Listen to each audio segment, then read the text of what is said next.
In this simple tutorial, I will teach you how to add keyframe and use them in Blender. It's very easy, so let's get started. Let's say you want to move this box from here to here, like this. So first what we're going to do is add a cube, take it to its initial location. And as you can see in this Object tab here, in the Y dimensions, we will press this diamond icon to set our first keyframe in the position. And let's say on the 70th frame of the video, we want our box to be here. Once you set the location, press the diamond icon again to set the new keyframe. And now you can see our box moves. Now let's say we want our box to also go up in the Z-axis in the middle of the animation.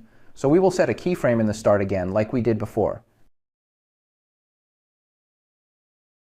Add one in the middle, change the Z location. Add a keyframe.